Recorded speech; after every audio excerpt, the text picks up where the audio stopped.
चलिए, ट्रिग्नोमेट्री का एक नेक्स्ट चैप्टर है हमारे पास आर डी शर्मा में, ट्रिग्नोमेट्रिक आइडेंटिटीज। उसके ऊपर आज हम डिस्कस करेंगे ट्रिग्नोमेट्रिक आइडेंटिटीज या trigonometric identity, trigonometric equation. Equations क्या होता है, ध्यान से लिखिए। ये चैप्टर नंबर आपका 11 है आर डी शर्मा में, चैप्टर नंबर 11। इसके कुछ बेसिक फॉर्मूलाज हैं, वो समझ लेते हैं पहले। फर्स्ट, अगर आपको sine theta is equal to sine alpha दिया हो, तब आपकी थीटा की वैल्यू क्या होगी। Therefore solution is theta is equal to n pi plus minus 1 की पावर n अल्फा। इसका मतलब ये होता है कि हमेशा अक्सर हम क्या करते हैं, साइन थीटा इक्वल टू, अगर आपका साइन 30 है तो आप directly theta equal to 30 degree रख देते हो। पर क्या, एक बार वापस से ऊपर लिखता हूँ क्वेश्चन, अगर इस टाइप से है तो आप यहाँ पे 1/2 को साइन 30 लिखते हो, थीटा की वैल्यू 30 डिग्री रख देते हो। पर क्या हमेशा 1/2 साइन 30 की वैल्यू होगी? साइन 150 की वैल्यू 1/2 नहीं होती है क्या? साइन 390 की वैल्यू भी 1/2 होती है। ऐसे तो बहुत सारे एंगल्स होते हैं जिसमें वैल्यूज क्या होती है, मतलब हमारा थीटा क्या होगा, उसका केवल एक सोल्यूशन नहीं होगा, बहुत सारे सोल्यूशन हो सकते हैं। तो उसके लिए हमने क्या बनाया, जनरल सोल्यूशन। क्या बनाया, जनरल सोल्यूशन। और इसको सॉल्व करके जब हमने देखा तो थीटा की वैल्यू आ गई हमारे पास में n पाई प्लस माइनस 1 की पावर n अल्फा, और n हमारा क्या है यहाँ पे, होल नंबर। क्या है बेटा, होल नंबर। या इंटीजर्स भी ले सकते हो आप, नेगेटिव भी ले सकते हो, कोई दिक्कत नहीं, इंटीजर से लो, n इज एन इंटीजर। तो आप समझिएगा, ऐसे सारे ट्रिग्नोमेट्रिक रेशियोज के लिए हमारे पास है सारे, दैट मींस तीन बेस होते हैं हमारे पास, sine theta, cos theta and tan theta. अभी cos theta is equal to cos alpha given होगी आपको, तो उसका सोल्यूशन क्या होगा। Therefore solution is theta is equal to 2n pi plus minus alpha. Third होता है आपका टेन थीटा। अगर tan theta is equal to आपको टेन अल्फा गिवन हो, देयरफॉर सोल्यूशन क्या होगा, तो solution is theta is equal to n pi plus alpha. क्या होगा, n pi plus alpha. Fourth formula, बस ये तीन बेस होते। क्यों, क्योंकि अगर आपको sec theta is equal to sec alpha given होगा तो उसे हम cos theta equal to cos alpha भी लिख सकते हैं। तो ये तीन ही बेस फार्मूले होते हैं। इसके अलावा अगर आपको दिया गया है कि साइन थीटा की वैल्यू 0 है, देयरफॉर थीटा का यहाँ पे सोल्यूशन हो जाएगा, मतलब थीटा की जनरल सोल्यूशन क्या होगा, n पाई। क्योंकि आप अल्फा की वैल्यू 0 रख दोगे तो 0 हो जाएगा यहाँ पर, तो हमारा आंसर क्या आएगा, n पाई। फिफ्थ होता है कॉस थीटा। कॉस थीटा को अगर आप 0 रख देंगे तो थीटा की वैल्यू हो जाएगी आपके पास 2n प्लस 1 पाई बाय 2, ठीक है। And six one is tan theta की वैल्यू पर आप 0 रख देते हैं तो थीटा की वैल्यू यहां पर भी कितनी आएगी, n पाई। ये इसके जनरल सॉल्यूशंस हो गए। तीन फार्मूले और है बेटे। अगर आपको दिया जाता है साइन स्क्वायर थीटा इक्वल है साइन स्क्वायर अल्फा के, देयरफॉर आपका जो थीटा की वैल्यू होगी वो होगी n pi plus minus alpha, n pi plus minus alpha. इसको याद करना ज्यादा इजी है, क्योंकि cos square theta is equal to cos square alpha, तो यहां पर भी थीटा की वैल्यू क्या हो जाएगी बेटा, n pi plus minus alpha. और tan में भी यही वैल्यू हो जाती है, tan square theta is equal to tan square alpha, तो यहां पर भी थीटा की वैल्यू क्या हो जाएगी, n pi plus minus alpha. तो इसे नोट डाउन कीजिए, यही बेसिक फार्मूले हैं जो पूरे चैप्टर में यूज होंगे। पूरे चैप्टर में एक्सरसाइज भी एक ही है, तो आप इसको ढंग से याद कर लीजिए, लर्न कर लीजिए। इसके बाद हम जस्ट क्वेश्चंस करेंगे और इन फॉर्मूलों को कैसे अप्लाई करते हैं वो सीखते हैं। ओके, ठीक है, कॉपी कीजिए। चलिए नेक्स्ट क्वेश्चन स्टार्ट करते हैं हम 11.1 एक्सरसाइज का क्वेश्चन नंबर 1 का पहला पार्ट। आपको यहां पर दिया गया है sin x is equal to 1/2।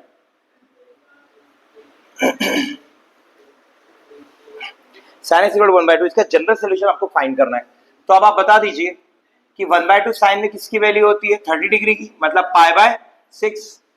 तो हमारा आंसर क्या बनेगा यहाँ पे, x is equal to n pi plus minus 1 की पावर n पाई बाय 6।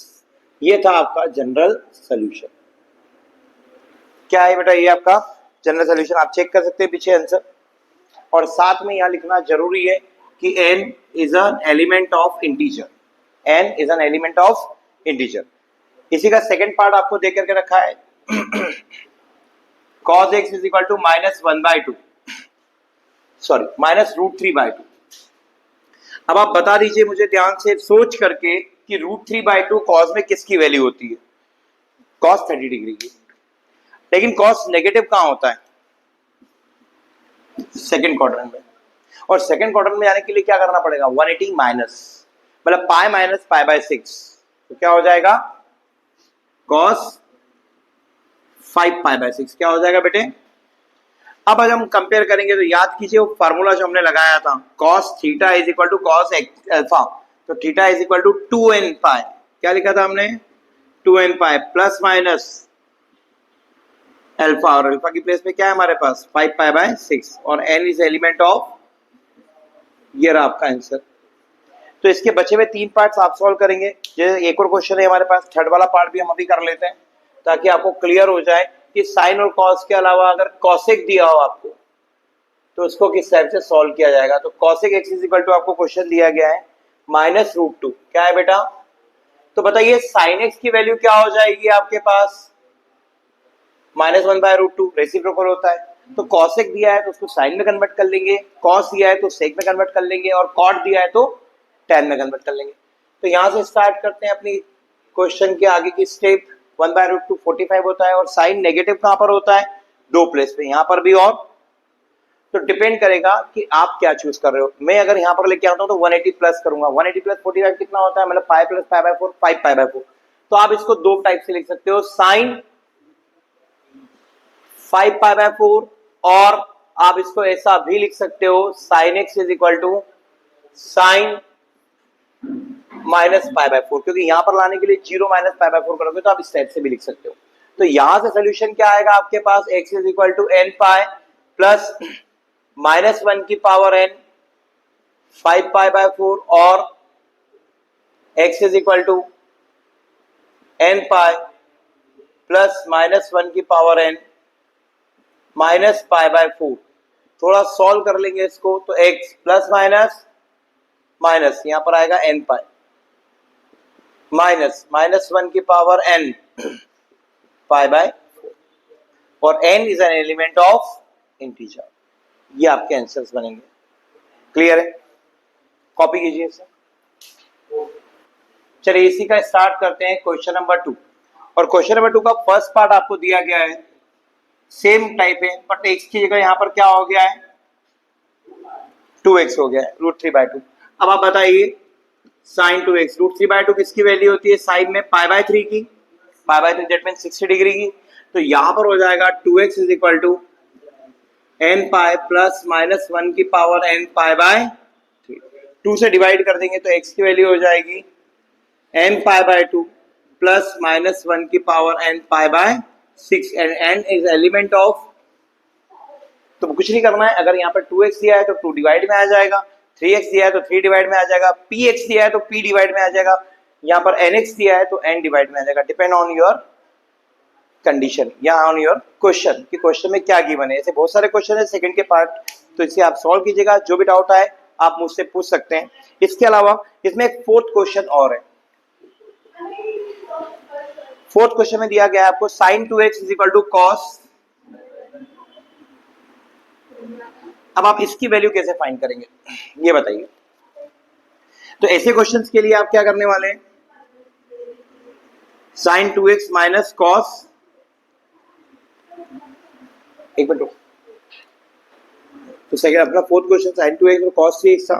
इसमें हम क्या करेंगे? साइन एक्स को चेंज कर देंगे कॉस 90 माइनस थीटा, तो क्या बन जाएगा आपके पास में? Cos 3x।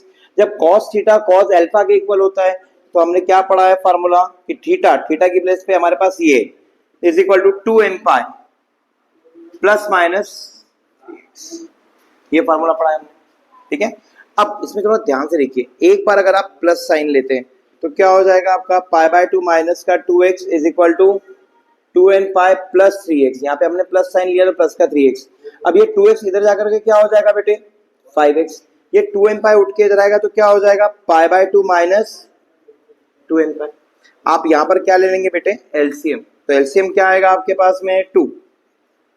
तो पाई माइनस 2 टू ज़ा 4 in pi is equal to 5x। अब यहाँ से आप पाई कॉमन निकाल देंगे तो आपके पास क्या बनेगा, 5x is equal to 1 minus 4n pi by 2। अब ये 5 डिवाइड में आ जाएगा तो हमारे x की वैल्यू निकल आएगी 1 माइनस 4n पाई बाय 10। अब एक बार हम क्या लेंगे, अभी प्लस साइन लिया था, अब एक बार हम क्या ले लेंगे, माइनस साइन। तो यहाँ पर माइनस साइन लेके सॉल्व करेंगे तो क्या हो जाएगा बेटे, pi by 2 minus 2x is equal to 2n pi minus 3x। अब ये माइनस का 3x इधर आ जाएगा तो प्लस का 3x, प्लस के 3 में 2x गया तो क्या बचेगा बेटे, x। 2n pi minus pi by 2, तो x की वैल्यू हो जाएगी आपके पास 2 टू ज़ा 4n pi minus pi by 2। अब आप पाई कॉमन निकाल दीजिए तो ये बन जाएगा 4n माइनस 1 पाई बाय 2। तो इस प्रकार से आपके इस क्वेश्चन के कितने सोल्यूशन आएंगे, आपके 2 सोल्यूशन आएंगे। कॉपी कीजिए इसे। इसी में एक क्वेश्चन और स्टार्ट करते हैं।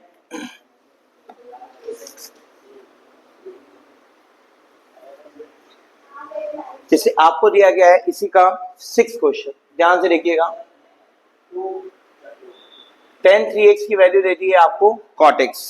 तो आप बताइए क्वेश्चन हमारा 6 tan 3x का cot x दिया है, तो इसको सॉल्व करने के लिए क्या करेंगे, आप दोनों को tan में कन्वर्ट कर लेंगे क्योंकि हमें tan का फॉर्मूला पता है। तो cot को tan में कन्वर्ट करके क्या लिख सकते हैं, tan 90 माइनस थीटा। अब फॉर्मूला लग जाएगा 3x इक्वल टू क्या हो जाएगा, n pi plus pi by 2 minus x। याद है tan theta equal to tan x, तो theta is equal to n pi plus alpha. ये हमारा अल्फा है और ये हमारा क्या है, थीटा। तो theta equal to n pi plus alpha. ये माइनस का x इधर आके क्या हो जाएगा बेटे, प्लस का x। यहाँ दोनों में मैंने एलसीएम ले लिया, 2 हो जाएगा, 2n पाई प्लस पाई। तो हमारे x की वैल्यू नीचे आएगा तो 8 हो जाएगा, तो 2n plus 1 pi by 8। This is your general solution. तो ऐसे बहुत सारे क्वेश्चन है इस पार्ट क्वेश्चन में, बहुत सारे पार्ट सब पार्ट है, तो आप सॉल्व कीजिए। अगर आपको कोई भी डाउट्स आता है तो आप पूछ सकते हैं। इसको कॉपी कर लीजिए, फिर हम क्वेश्चन नंबर 3 स्टार्ट करते हैं। नेक्स्ट क्वेश्चन की तरफ आगे बढ़ते हैं और क्वेश्चन नंबर 3 आता है हमारे पास। इस पूरे क्वेश्चन में आपको क्वाड्रेटिक इक्वेशंस बनानी है। क्या बनानी है, क्वाड्रेटिक इक्वेशन। जैसे पहला क्वेश्चन दिया है आपको sin square x minus cos x is equal to 1/4। बहुत ध्यान से देखिएगा। अब sin स्क्वायर और cos a सिंगल है तो इसको हम किस में कन्वर्ट कर लेंगे, sin स्क्वायर को cos में। और cos में वैल्यू क्या होती है हमारे पास cos में वैल्यू हो जाएगी इसकी 1 minus cos square x minus, sorry 1 minus, हाँ सही तो लिखा है, 1 माइनस साइन स्क्वायर को हमने क्या लिख दिया, 1 minus cos square x minus cos x equal to 1/4। 4 का मल्टीप्लाई कर दीजिए आप, तो 4 1 जा 4 minus 4 cos square x minus 4 cos x is equal to 1। इन सब टर्म्स को उठा के उधर ले जाएंगे तो पॉजिटिव हो जाएगी 4 cos square x plus 4 cos x, और ये इधर आकर के क्या हो जाएगा बेटे, माइनस का 3 इज इक्वल टू 0। अब क्वाड्रेटिक इक्वेशन में a की वैल्यू क्या हो जाएगी 4, b की वैल्यू क्या हो जाएगी 4 और c की वैल्यू क्या हो जाएगी -3। तो हम डिस्क्रिमिनेंट की वैल्यू निकाल लेते हैं। याद होगा आपको b स्क्वायर माइनस, तो 16 माइनस 4 मल्टीप्लाइड बाय, ध्यान से देखिएगा 16 multiplied by 4, 16 minus 4 multiplied by a multiplied by minus का 3। तो d की वैल्यू हो जाएगी हमारे पास 16 माइनस माइनस प्लस 48। कितना हो जाएगा, प्लस करके देख लेंगे आप 64, कितना आ जाएगा। तो यहाँ पर हम या तो आप डायरेक्टली भी सॉल्व कर सकते थे मिडिल टर्म स्प्लिटिंग से। मिडिल टर्म स्प्लिटिंग में क्या लगा दोगे आप, 3 4 12, ऐसे दो नंबर इनका मल्टीप्लाई करने पे 12 आता हो और प्लस माइनस करने पे 4 आता हो, तो 6 और 2 है ना। तो आप इतनी लंबी मेथड ना करके आप डायरेक्टली क्या लगा दो, क्या हो जाएगा आपके पास में 4 cos square x plus 6 cos x minus 2 cos x minus 3 is equal to 0। अब यहां से कॉमन निकालेंगे आप 2 cos x, तो आपके पास क्या बचेगा बेटे 2 cos x प्लस 3। यहां से कॉमन निकालेंगे आप माइनस का 1, तो भी आपके पास क्या बचेगा 2 cos x प्लस का 3 इज इक्वल टू 0। अब आप 2 cos x प्लस 3 को कॉमन निकाल दीजिए। 2 cos x प्लस 3 को आपने क्या कर दिया, कॉमन निकाल दिया, तो क्या बचने वाला है आपके पास 2 cos x minus 1 is equal to. अब यहां से हमारे cos x की वैल्यू क्या आएगी बेटा, माइनस का 3/, और यहां से cos x की वैल्यू क्या आएगी हमारे पास में बेटा 1/2। बट हमारा cos x जो होता है वो -1 से +1 के बीच में होता है। ये वाली वैल्यू पॉसिबल नहीं है।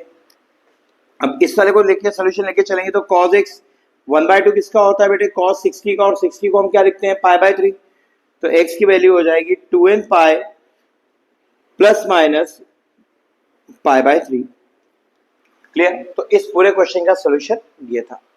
ठीक, आई होप समझ में आया होगा आपको। इसके बाद आगे बढ़ते हैं, इसी का सेकंड पार्ट सेम पैटर्न पे